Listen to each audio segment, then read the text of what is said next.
Saludos, amados, en esta hora. Este es su programa Caminos Inescrutables. Les bendecimos en el nombre del Señor y damos gracias por el amor y la misericordia con que Dios nos sigue dando, nos sigue bendiciendo y sigue derramando sobre nosotros su gracia, su amor y misericordia. Bien, amados, hemos estado trabajando en la serie de ¿Qué se trata Jesús? Bajo el tema El Reino de Dios, y en el día de hoy vamos a proseguir con este gran tema sobre el Espíritu en la vida de Cristo y lo que las Sagradas Escrituras abarcan acerca de ese maravilloso tema.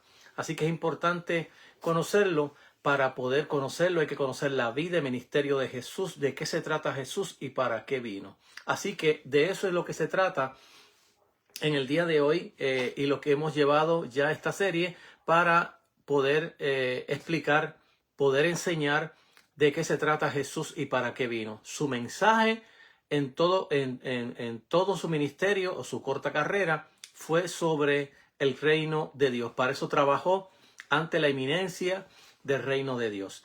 Bien, vamos a estar también tocando un versículo de la palabra del Señor, o varios versículos que vamos a estar leyendo para darle estructura a esta enseñanza y orar al Señor, darle gracias al Señor por su oportunidad, bendición y su ayuda que nos da para poder llevar este programa. Así que voy a orar en esta hora y luego estaré tocando allí en el libro de San Lucas, capítulo 4, versículos de 18 al 21, esos textos de la palabra del Señor, donde se encuentra esa controversia escatológica. Bien, oramos y rendimos este programa en las manos del Señor, mi vida y la vida de cada uno de ustedes. Padre, gracias te damos por tu amor, bondad y misericordia, y te pedimos que manifiestes la gloria de tu Hijo amado Jesucristo, que tu Espíritu Santo siga dando testimonio de Él a través del mensaje de tu palabra, de la enseñanza que se da. Glorifícate, habla el entendimiento de todos, trae las vidas a la salvación y también edificación para tu pueblo. En el nombre de Jesús te lo pedimos y te damos gracias. Amén. En el libro del Evangelio según San Lucas, capítulo 4, verso del 18 al 21, la palabra del Señor lee así como sigue: a la gloria de Dios y bendición de nuestras vidas. Amén. El Espíritu del Señor está sobre mí, por cuanto me ha ungido para dar buenas nuevas a los pobres. Me ha enviado a sanar a los quebrantados de corazón y a pregonar libertad a los cautivos y vista a los ciegos, a poner en libertad a los oprimidos y a predicar el año agradable del Señor. Y enrollando el libro, lo dio al ministro, se sentó, y los ojos de todos en la sinagoga estaban fijos en él, y comenzó a decirles: hoy se ha cumplido esta escritura delante de vosotros. Dios añada bendición a su bendita palabra en nuestras vidas, en nuestros corazones, que mientras más leamos la palabra del Señor, más la estudiamos, más el Señor siga iluminando nuestros corazones y enseñándonos la verdad de la palabra del Señor. Bien, en la semana pasada estuvimos tocando sobre el Espíritu en Jesús, que lo identificaba como profeta, el Espíritu de Dios en la vida de un creyente en el Antiguo Testamento. Así lo identificaba, según nos narra todo el Antiguo Testamento. Y también la posesión del Espíritu en la vida de Jesús. Vamos a estar hablando, aunque por encima, porque más tarde en estas enseñanzas estaremos explicando con lujo y detalle qué es lo que significa el reino de Dios. No hemos explicado todavía su significado, porque su significado, hay una dualidad dentro de la verdad del reino escatológico del Señor.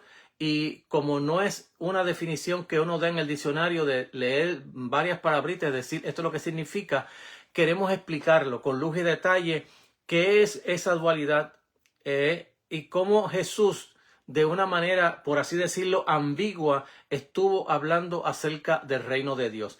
Aunque esa manera nosotros hoy le llamamos una manera ambigua de hablar del reino de Dios, en otras palabras, estaba hablando de la dualidad del reino de Dios. Pero eso lo vamos a dejar para la semana siguiente, donde estaremos tocando qué es lo que significa el reino de Dios, cómo Jesús lo entendía, cómo Jesús lo predicó, ambas de la dualidad del reino, cómo Jesús lo enseñaba.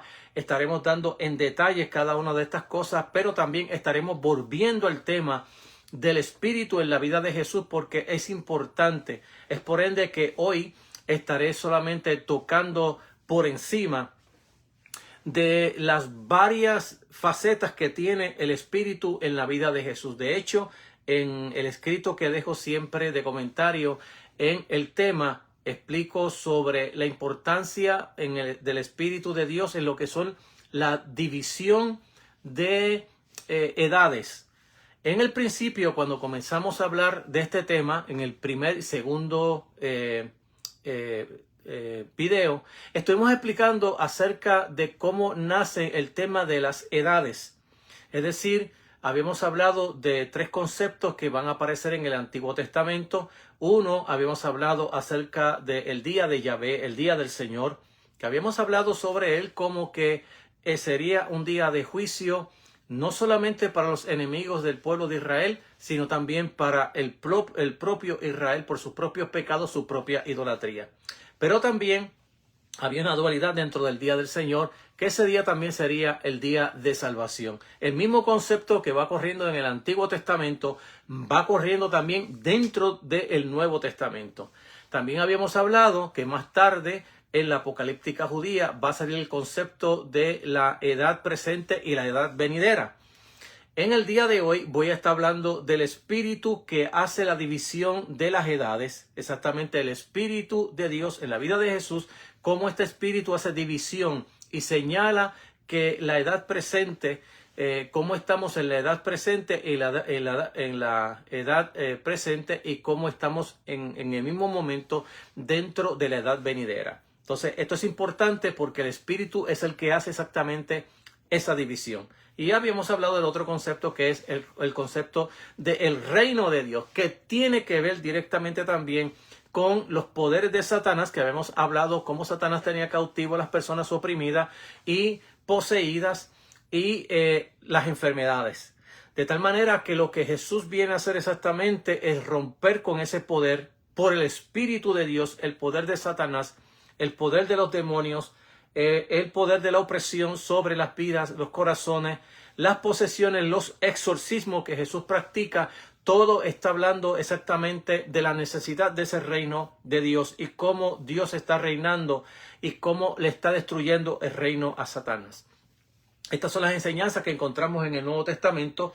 Así que el Espíritu también en la vida de Jesús lo vamos a ver como portador de ese Espíritu y cómo Jesús va a estar hablando, cómo ese Espíritu va a estar trabajando en la vida de los propios apóstoles, luego a través de la propia iglesia. Entonces, miramos las distintas facetas que tiene el Espíritu de Dios en la vida de Jesús y esto es importantísimo porque esto anuncia exactamente el tiempo de salvación, es decir, el tiempo en que el reino se ha acercado, el reino se ha lanzado y que es tiempo ahora de salvación. Así que como habíamos hablado en las veces pasadas, el tema del reino se convierte en el folder, en la carpeta donde van todos los demás temas del Nuevo Testamento, ya sea el tema de la salvación, ya sea el tema de la justificación, de la santificación, ya sea el tema de la escatología, todos los temas van dentro de esa carpeta. El reino de Dios es para lo que Jesús vino, eso fue lo que predicó y enseñó y de eso se trata nuestro Señor y Salvador Jesucristo.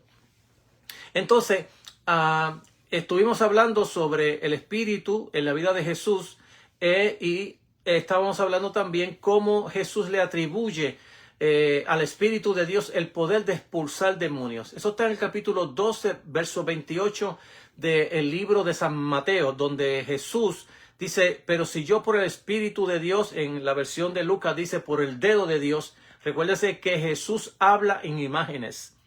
Cuando Jesús va a enseñar y predicar la palabra y va a estar hablando en parábolas, va a estar hablando en mensajes, todo el tiempo Jesús va a usar imágenes, no va a entrar dentro de conceptos teológicos.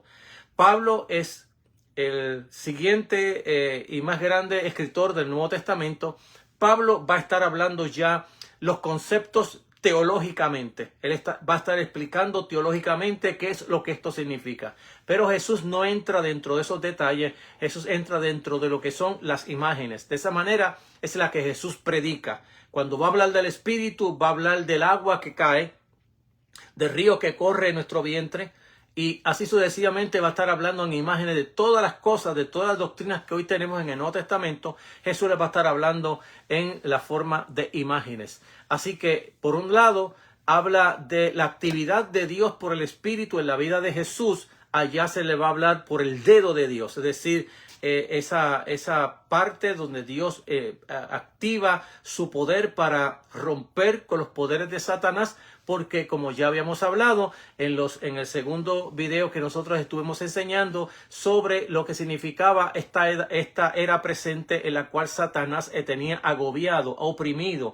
a las personas bajo el poder, bajo su poder, posesionados, y también bajo las enfermedades. Por eso es que cuando Jesús comienza a predicar el evangelio, comienza a la misma vez a echar fuera demonios. Esa dualidad dentro del ministerio de Jesús la vamos a ver en todo lo que Jesús hace, en todo lo que Jesús ministra. Todo el tiempo vamos a ver a Jesús, por un lado, predicando la palabra, por otro lado, echando fuera demonios, sanando enfermos. Cuando envía a sus 12 discípulos, los envía para que prediquen el reino, pero también echando fuera demonios, sanando a los enfermos. Dad de gracias por lo que por gracia recibiste. Cuando llama a los 72, va a advertirle que a que no deben de ir por las calles de los gentiles, que no deben de usar mudas de ropa ni nada de esas cosas para predicar la palabra, porque lo es digno de su salario. En todo eso le dice que lo que van a predicar es el reino de Dios, pero también le dice echen fuera demonios, sanen a los enfermos.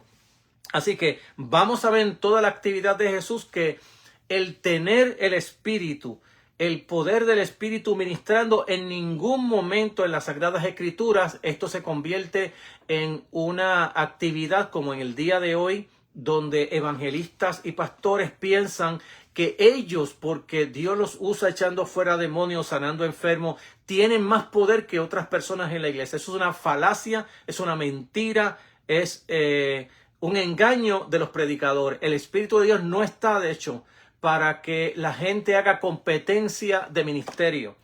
El ministerio del Espíritu está exactamente para, de hecho, cuando nosotros vemos al Espíritu de Dios trabajando en la persona de Jesús, lo que estamos mirando es las premisas, por así decirlo, de lo que va a ocurrir en el último día. Es decir, que cuando hablamos que Jesús está sanando enfermos, echando fuera demonios, restaurando personas, resucitando muertos, cuando se está libertando a alguien del naufragio, cuando se está sacando a alguien del agua para que no se ahogue, como en el caso de Pedro, todos esos eventos en el Nuevo Testamento lo que están hablando de un vislumbre profético de lo que Jesús está haciendo ahora, es lo que va a ocurrir en el último día. Es la sanación de toda la humanidad, la liberación de toda la humanidad, o la recuperación, o como la llama la Biblia en el Nuevo Testamento, el cuerpo glorificado. De eso se trata las enfermedades. Es un atismo de lo que Dios va a hacer en el último día, pero lo está haciendo hoy para que vea su gracia, su poder, libertando vida. En ningún momento el ministerio en el Espíritu es para competencia en la iglesia, o es para decir que tal persona es espiritual y el que no hace esto no lo es. Eso es pura mentira, puro engaño. En la Biblia es exactamente que este poder del Espíritu Santo lo que está revelando es el atisbo de lo que Dios va a hacer en el último día. Restaurar al ser humano y la propia creación, crear cielo nuevo, tierra nueva, y que los hijos de Dios se rebelen. Cuando la Biblia está hablando en el capítulo 8 del libro de Romanos que los hijos de Dios se rebelen, lo que está hablando es cuando se rebelen, cuando sean glorificados.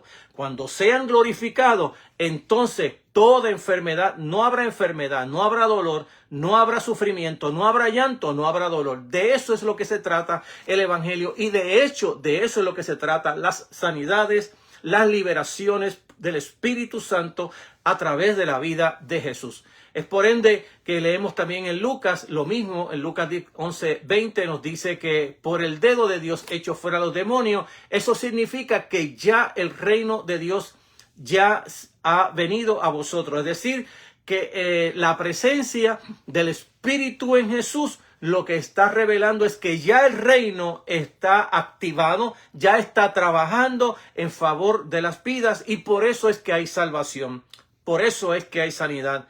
Por eso es que se le predica el Evangelio a los pobres. De eso es lo que se trata el Espíritu en la vida de Jesús.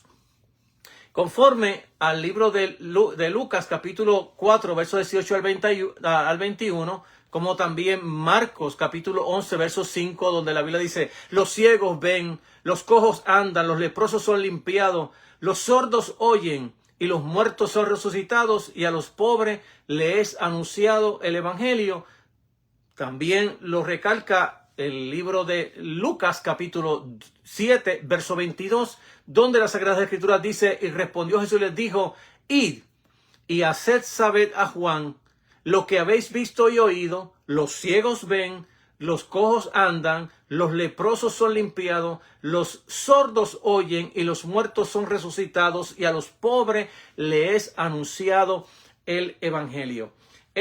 Todos estos versos, cuando se recogen en las Sagradas Escrituras, lo que está hablando es cómo se ha desatado en el ministerio de Jesús a través del reino de Dios lo que se llama la salvación escatológica, o lo que se llama cómo se ha desatado la liberación de Dios a través de Jesucristo, la salvación que está dando a todos. Es importante que cuando nosotros miramos este tema, tenemos que mirarlo de una forma amplia, como la propia Sagradas Escrituras lo habla.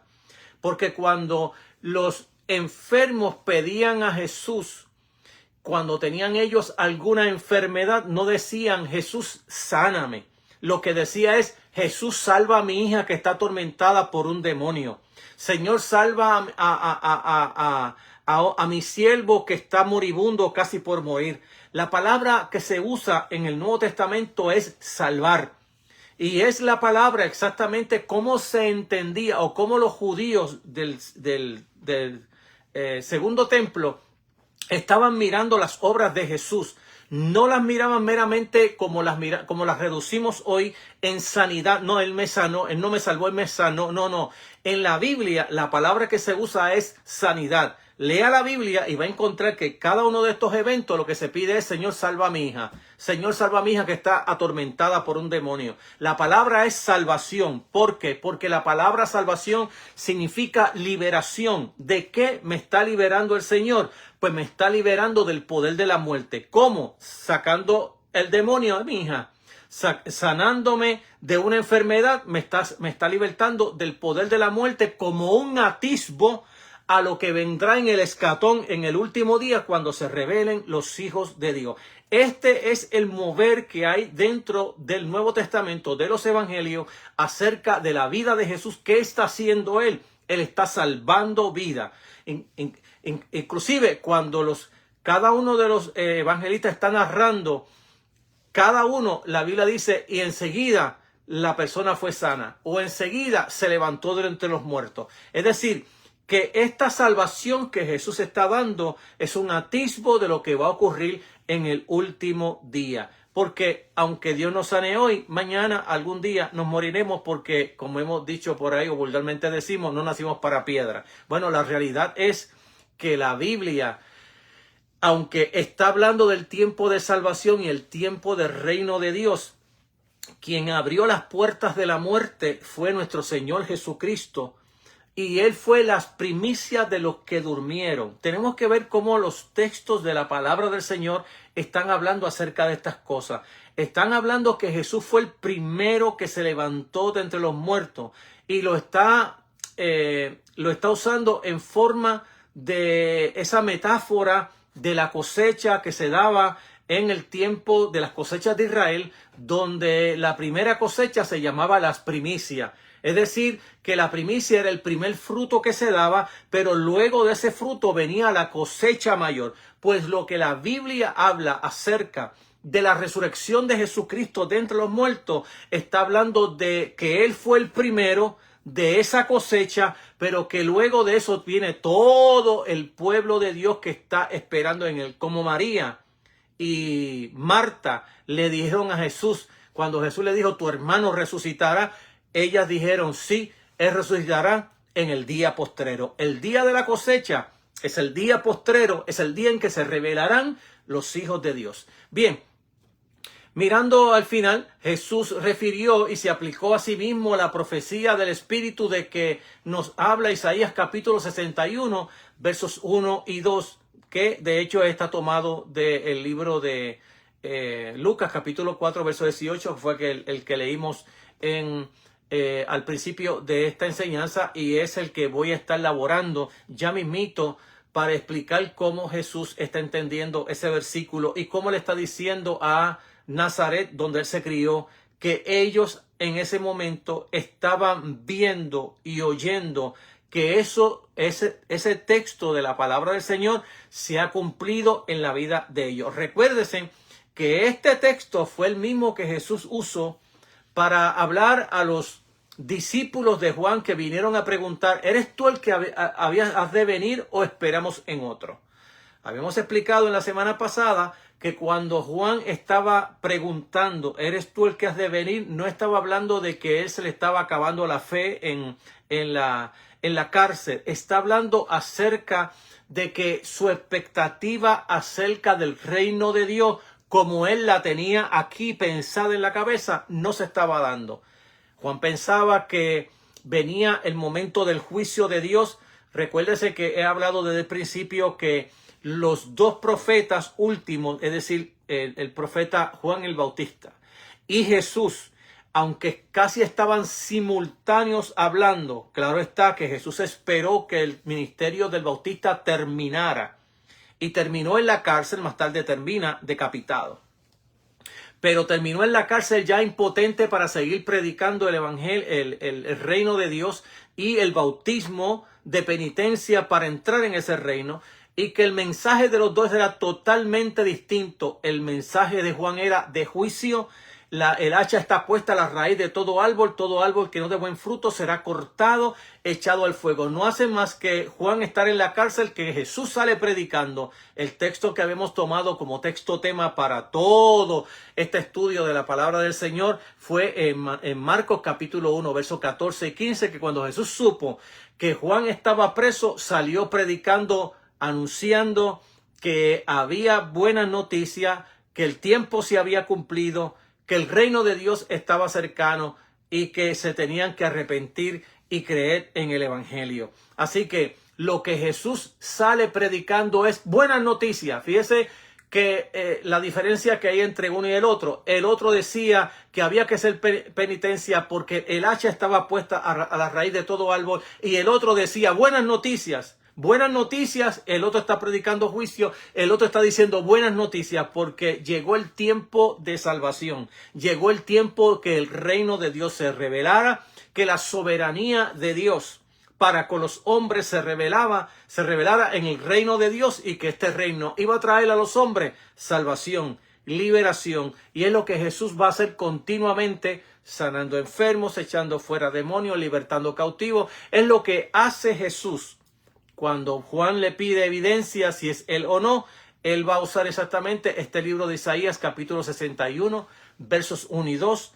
Va a usar capítulo 35 del libro de capítulo 35 y capítulo 29 del libro de Isaías para decir, mira, esto se está cumpliendo. Es decir, que el poder de Satanás está siendo destruido como el incitador del mal en el mundo, que ese poder está siendo destruido. Claro está que cuando nosotros miramos esto dentro de la profecía bíblica, cómo se está cumpliendo en el tiempo de Jesús, eso no significa que Satanás en el día de hoy está inoperante. Lo que significa es para aquellos que creen en Jesús, para aquellos que le han dado la vida a Jesús, que lo han declarado con su boca, que Él es el Señor de su vida y su Rey de su vida, que para ellos el poder de Satanás ha sido cancelado para ellos, destruido el poder de Satanás para ellos, y es por eso que el Señor hoy sigue libertando del poder de las tinieblas, salvando vidas, aunque Satanás siga haciendo estragos en otros que no creen.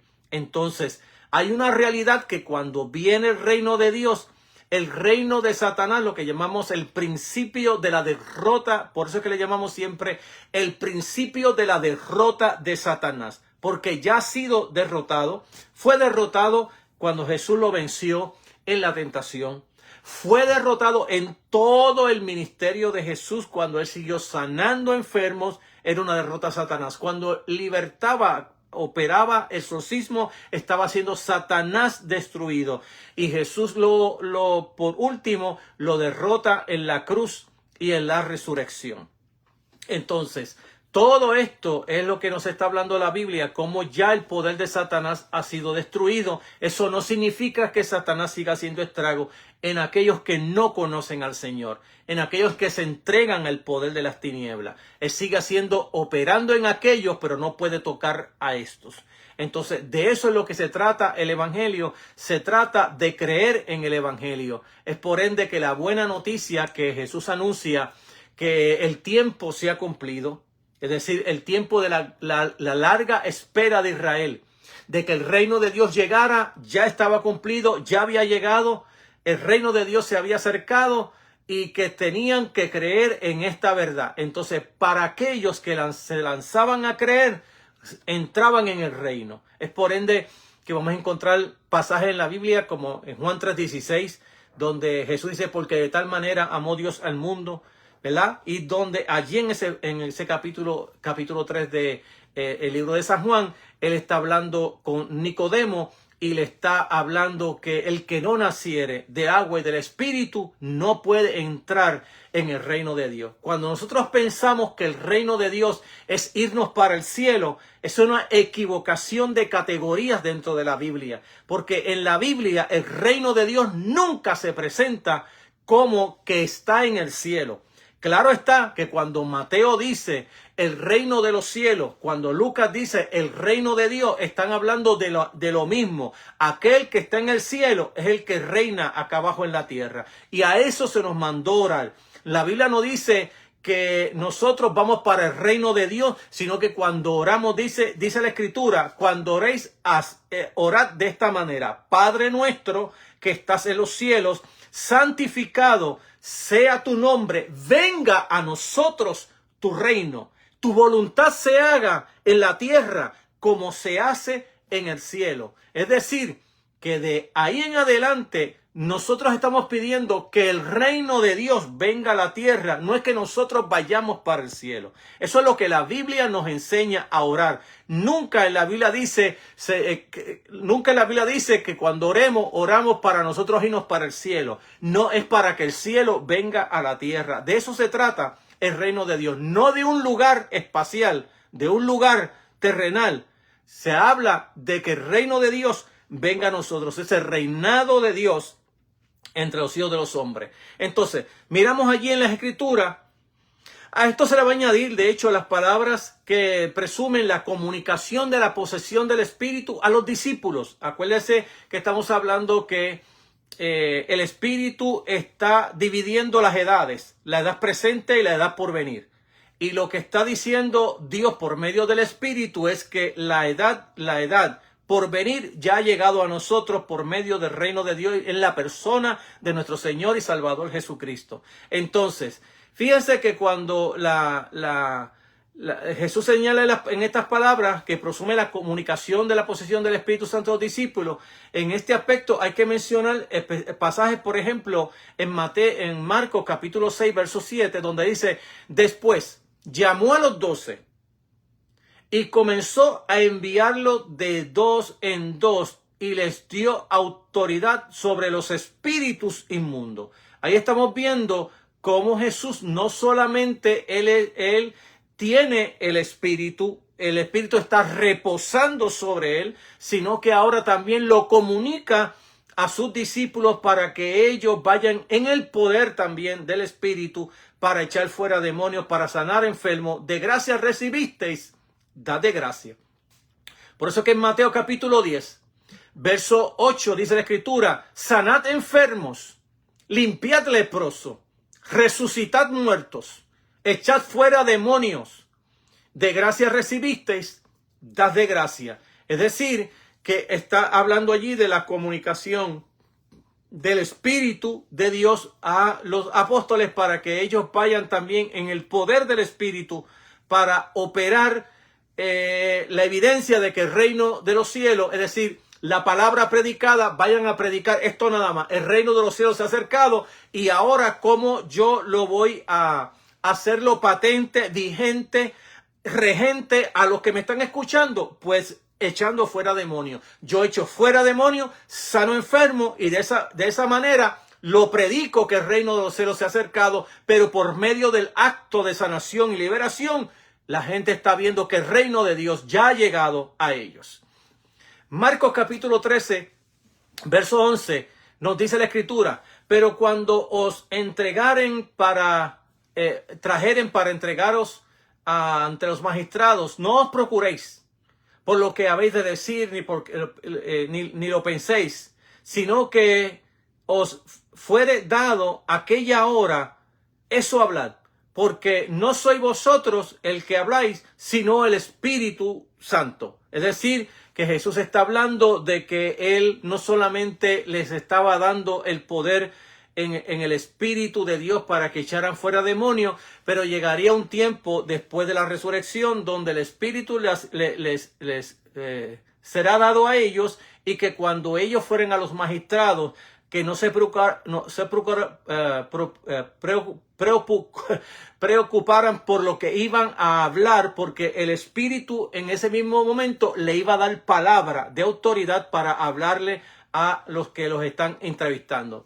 Entonces, estamos mirando entonces en donde los discípulos se les promete como ayuda el Espíritu ante el juicio de los magistrados. Lucas capítulo 6. Versos 23 y 26.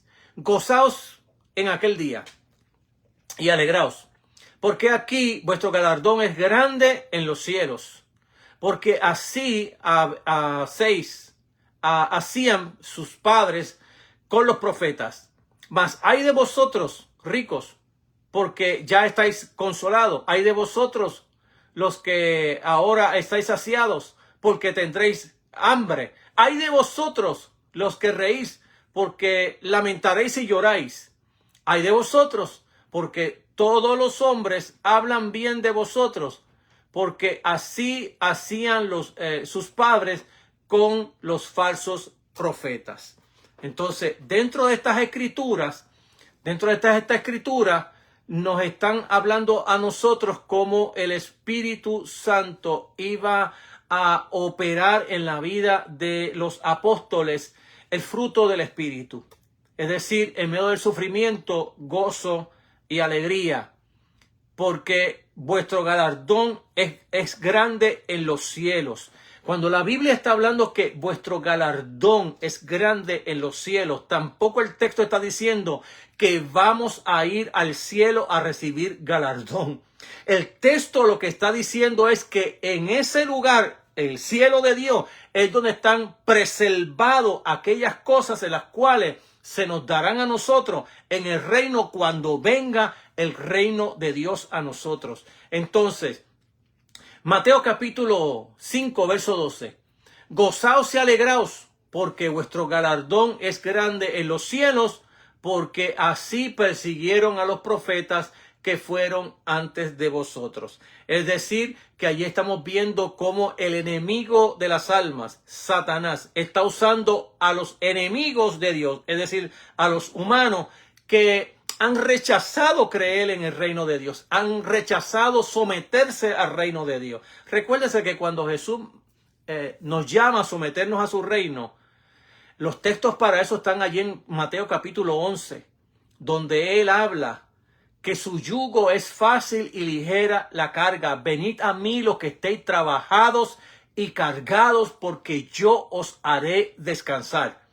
Está hablando de su yugo, pero que su yugo es ligero, su carga ligera, y su yugo es fácil, no como el yugo de la ley donde los escribas y los fariseos les ataban a los hombres con cargas que no podían cargar.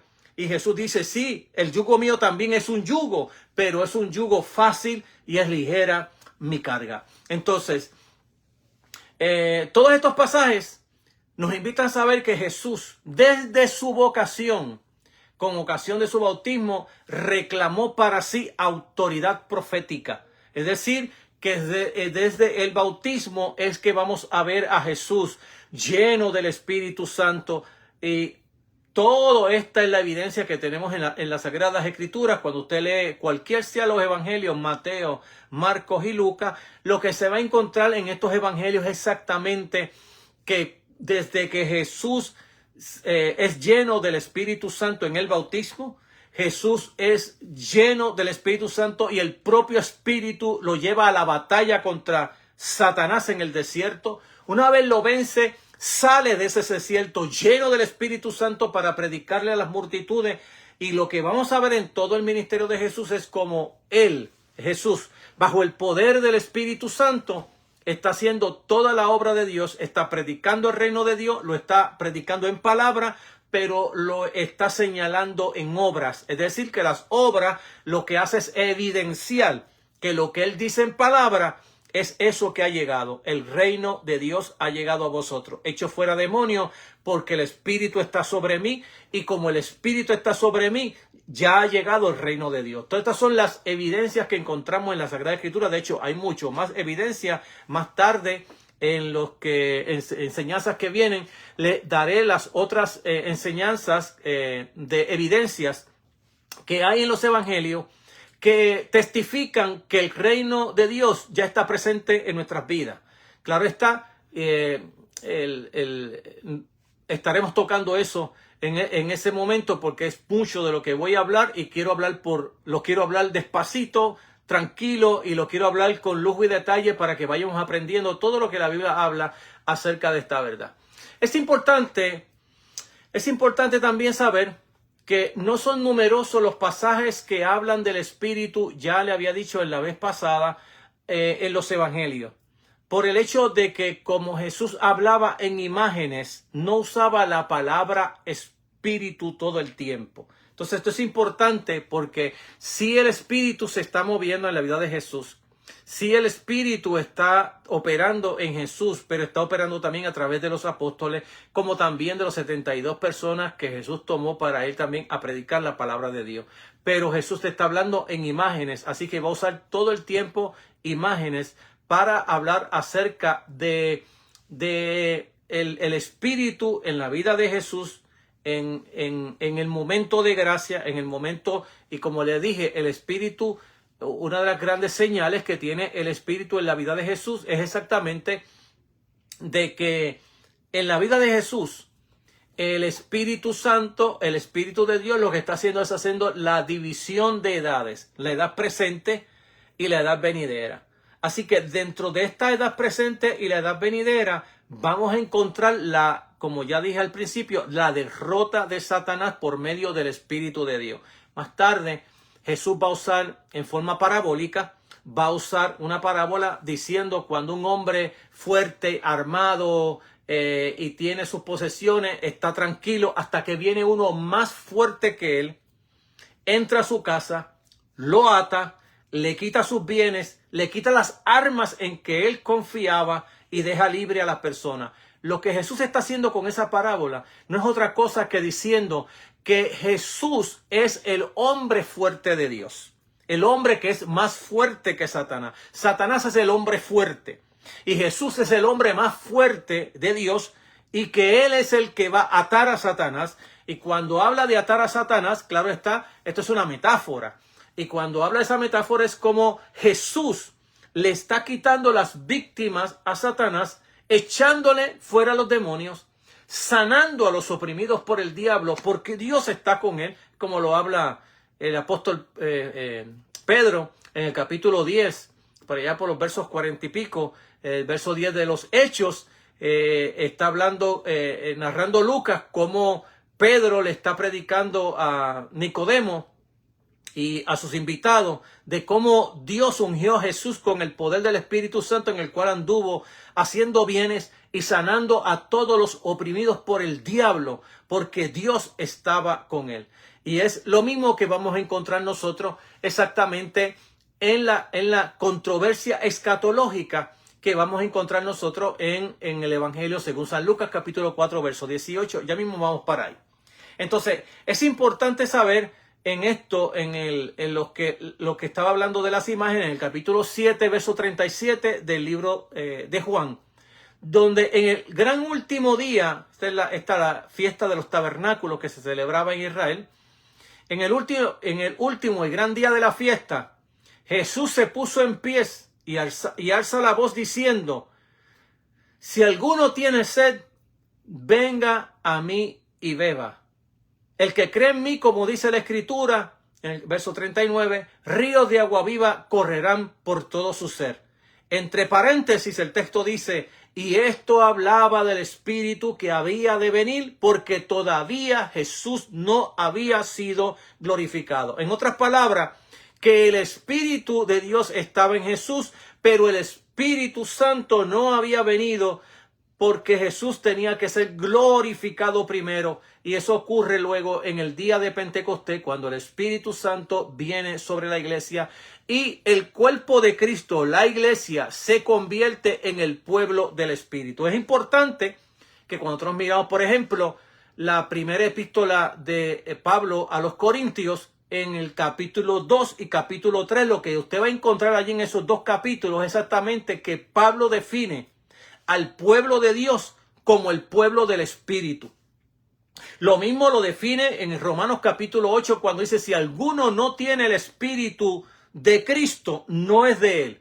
Tan fusionados, por así decirlo, tan amalgamado estaba el Espíritu Santo en Jesús, en su vida, en su ministerio, que todo lo que hacía era por el Espíritu, donde se movía y hablaba por el Espíritu, donde enseñaba y enseñaba por el Espíritu, donde Dios le revelaba lo oculto de los corazones por el Espíritu, de tal manera que se convirtió el Espíritu de Dios en el Espíritu de Cristo. Y por eso es que en el Nuevo Testamento, en las epístolas, usted escuchará a Pablo siempre hablando del Espíritu de Cristo. Ustedes tienen el Espíritu de Cristo, es el Espíritu de Dios, pero como estaban tan unidos dentro del ministerio de Jesús, el Espíritu de Dios y Jesús, se le llamó así el Espíritu de Cristo, o el Espíritu que estaba en Cristo. Entonces, si el Espíritu de Dios, el Espíritu de Cristo no está en vosotros,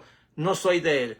Por lo tanto, que en el Nuevo Testamento se define la iglesia como la portadora del Espíritu, aquella que tiene el Espíritu. No puede haber ningún creyente que diga ser creyente, que diga ser la iglesia del Señor, que no tenga el Espíritu Santo, que no haya sido bautizado con el Espíritu Santo y haya sido injertado al cuerpo de Cristo, al cuerpo místico de Cristo.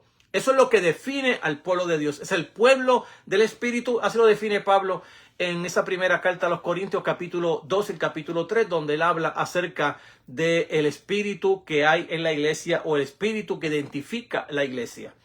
Entonces, vamos ahora en la controversia escatológica, porque ya el tiempo me está golpeando siempre. Y allí en esa controversia vamos a mirar el capítulo 4 del Evangelio según San Lucas, verso del 18 al 21. Ese fue el verso que empecé la lectura, donde habla del Espíritu del Señor que está sobre mí. Ese pasaje es tomado de Isaías capítulo 61, 1 y 2. Y es interesante cómo este capítulo Jesús va a echar mano, por así decirlo, siempre lo hace, y así son todas las profecías en el Antiguo Testamento. Las profecías del Antiguo Testamento, uno pensaría que este versículo me tiene que dar todo lo que significa. Pero una de las cosas que hace Jesús cuando menciona el Antiguo Testamento es que dentro de un pasaje inyecta otro sin que un lector precavido vea que el texto no dice lo que el original dice. Entonces es interesante que esto pase exactamente en este capítulo 4, del 18 al 21, donde Jesús va a tomar partes de versículos de otras partes de los profetas y va a inyectárselo a ese mismo texto de la palabra del Señor. Este texto lee para nosotros de esta manera: el Espíritu del Señor está sobre mí, por cuanto me ha ungido para dar buenas nuevas a los pobres. Me ha enviado para sanar a los quebrantados de corazón y pregonar libertad a los cautivos, sanar o dar vista a los ciegos y poner en libertad a los oprimidos, a predicar el año agradable del Señor. Este versículo se entiende dentro del Evangelio lo que significa el manifiesto de Jesús. El manifiesto de Jesús no es otra cosa lo que llamamos hoy la plataforma de gobierno de un candidato político. Cuando un candidato político va a hablar por primera vez para hablar de la plataforma de su gobierno, se llama el manifiesto. Bueno, pues exactamente estos versículos de la palabra del Señor en el Evangelio según San Lucas, lo que habla es del manifiesto de Jesús. Lo que dice, para esto es lo que yo vine, esto es lo que voy a traer y esto es cómo se va a dar. En otras palabras, está hablando de su manifiesto. Su campaña política, en este caso la campaña del reino, es lo que está diciendo, esto es lo que va a venir, esto es lo que yo voy a hacer y así van a ser libres las personas, así van a creer las personas. Entonces, es interesante que en otras palabras, de lo que se trata Jesús y su misión, extraído del profeta Isaías, de donde Jesús define su ministerio, Isaías capítulo 61, versos 1 y 2. Lo que falta y lo que sobra en este versículo. Hay dos cosas que faltan en este versículo y que sobran. Y es interesante mirarlas porque estas cosas son las que nos ayudan a nosotros ver cómo Jesús inyecta otros versículos dentro de ese propio versículo que le está hablando. Lo que falta en este versículo es que en Isaías capítulo 61, versos 1 y 2, hay una frase que dice, el día de la ira de Dios. Esa parte del versículo Jesús la va a cambiar. En vez de decir el día de la ira de Dios, de hecho era lo que estaban esperando los judíos. Y era exactamente lo que estaba esperando Juan el Bautista. Por eso es que va a donde Jesús, enviado por los discípulos de Juan, para decirle, ¿eres tú el que has de venir o es que esperamos nosotros? Porque Juan estaba esperando ¿qué? El hacha y el fuego. Y como no venía el hacha y el fuego, él está interesado, eres tú el que has de venir, porque yo prediqué que el hacha está puesta a raíz de todo árbol, todo lo que no da un fruto será echado al fuego. ¿Cómo es posible que lo que te veo a ti es sanando? Jesús vuelve a sanar, y le dice, mira, estas cosas se están cumpliendo delante de ti. Se están cumpliendo Isaías capítulo 29, capítulo 35 y capítulo 61. Y todo lo que estaba hablando exactamente era de la derrota de Satanás. Yo he venido a destruir los poderes de Satanás, que es lo que tiene cautivo a los hombres. No he venido a destruir a los hombres, sino a destruir el poder de Satanás que tiene atado a los hombres. Entonces, lo que falta aquí es el día de la venganza de nuestro Dios sobre sus enemigos. De hecho, la parte preferida de los judíos era exactamente la venganza de nuestro Dios, porque era lo que estaba esperando, la venganza de Dios sobre los romanos. Lo que sobra en este versículo es aquella frase que dice liberar a los prisioneros. La frase liberar a los oprimidos es cambiado por Jesús por oprimido. Liberar a los oprimidos. En otras palabras, que en vez de citar Isaías 61, Jesús cita ahora Isaías 58, del 6 al 10, y voy a leerlo.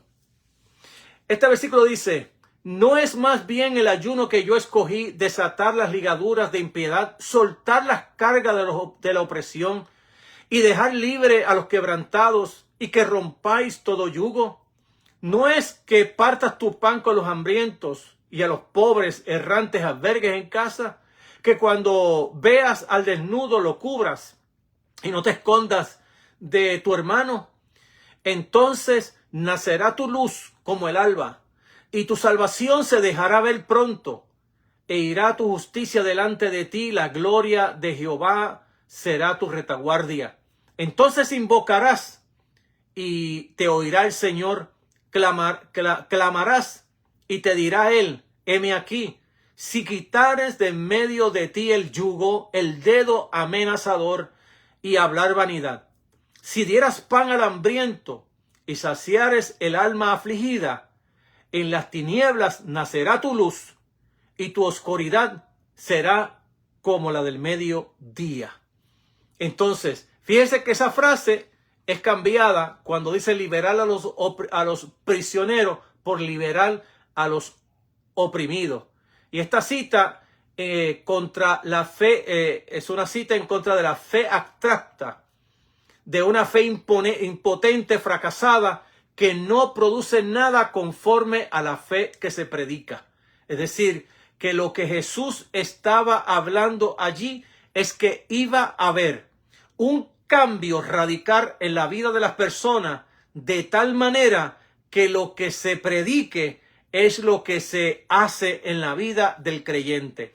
Es una fe que actúa en base de lo que se predica. Es una fe que trabaja en medio de lo que se enseña. No una fe abstracta, una fe fracasada como la que se predicaba en el tiempo de Isaías capítulo 58, donde la gente estaba esperando que Dios interviniera y donde ellos ayunaban en un ayuno de pasar hambre, porque la realidad era que Jesús lo que estaba diciendo era que ayunaran el puño amenazador, que ayunaran la lengua larga y que se arrepintieran de sus pecados, que ayudaran al oprimido, y entonces nacería la luz del Señor.